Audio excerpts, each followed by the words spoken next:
Welcome to my channel. My name is Nandji Rai और आज हम पढ़ेंगे the search for genetic material के दूसरे एक्सपेरिमेंट के बारे में, जिसका नाम है biochemical characterization of transforming principle. हमने पिछले वीडियो में डिस्कस किया था ट्रांसफॉर्मिंग प्रिंसिपल के बारे में, जो फ्रेडरिक ग्रिफिथ ने दिया था। उस एक्सपेरिमेंट से यह पता नहीं चल पाया था कि जेनेटिक मटेरियल क्या है जो इनहेरिटेंस का काम करता है, डीएनए है, आरएनए है या प्रोटीन है। इस एक्सपेरिमेंट में हमें पता चलेगा कि जेनेटिक मटेरियल है क्या। Prior to the work of Oswald Avery, Colin MacLeod, Maclyn McCarty, the genetic material was thought to be a protein. 1933 या 34 के बीच में यह समझा जाता था कि जो जेनेटिक मटेरियल है वो प्रोटीन है।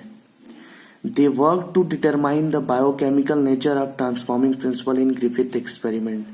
यह तीन साइंटिस्टों ने ग्रिफिथ के एक्सपेरिमेंट को आगे बढ़ाया और जानने में मदद किया कि जेनेटिक मटेरियल है क्या। They purified protein, DNA, RNA etcetera from the heat killed S two C which once could transform live R cells into S cells. उन्होंने क्या किया कि जो एस स्ट्रेन वाले बैक्टीरिया में से डीएनए, आरएनए और प्रोटीन तीनों अलग अलग कर लिया।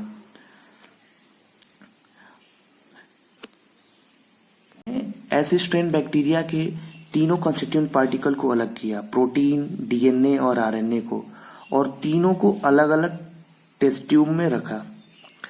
उन्होंने R strain bacteria plus S strain bacteria का प्रोटीन मिला के माइस के अंदर इंजेक्ट किया और उन्होंने देखा कि माइस मरा नहीं। जब उन्होंने आर स्ट्रेन बैक्टीरिया और एस स्ट्रेन बैक्टीरिया के आरएनए को माइस में इंजेक्ट किया, तब उन्होंने वहां पे भी देखा कि वहां पे भी माइस नहीं मरा। जब उन्होंने आर स्ट्रेन बैक्टीरिया और एस स्ट्रेन बैक्टीरिया के डीएनए को एक साथ मिला के जब माइस में इंजेक्ट किया तो माइस मर गया। तो उन्होंने इसको एक्सपेरिमेंट के दौरान बताया कि जो डीएनए है वही जेनेटिक मटेरियल का काम करता है।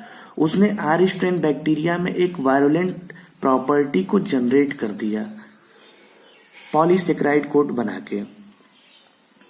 दे discovered that DNA alone from S bacteria cause R bacteria to become transformed. और वहां से उन्होंने एक्सपेरिमेंट को कंक्लूजन किया कि डीएनए ही अकेला ही एस बैक्टीरिया को आर बैक्टीरिया में वायरुलेंट प्रॉपर्टी लाने में सक्षम है। They also discovered that protein digesting enzyme protease and RNA digesting enzyme RNase did not affect transformation। और इस एक्सपेरिमेंट के दौरान उन्होंने ये भी बताया कि जो प्रोटीन डाइजेस्टिंग एंजाइम है, जो प्रोटीन को डाइजेस्ट करने में हेल्पफुल होता है, और आरएनए डाइजेस्टिंग एंजाइम आरएनएज है, वो ट्रांसफॉर्मेशन को कोई इफेक्ट नहीं करता है। So the transforming substance was not a protein और RNA। और इससे यह कंक्लूजन निकलता है कि जो ट्रांसफॉर्मिंग सबस्टांस है वो प्रोटीन और आरएनए नहीं है, पर digestion with DNA did inhibit transformation, suggesting that the DNA cause the transformation.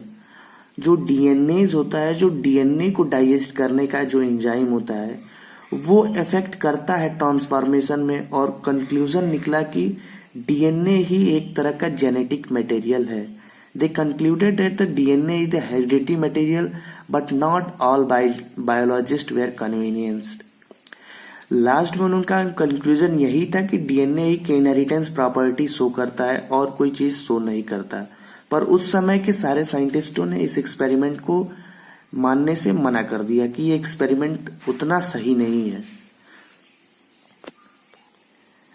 इस वीडियो के बाद एक और वीडियो आएगा जो जेनेटिक मटेरियल इज डीएनए, जो लास्ट एक्सपेरिमेंट है जो कंफर्म करता है कि डीएनए ही जेनेटिक मटेरियल का काम करता है।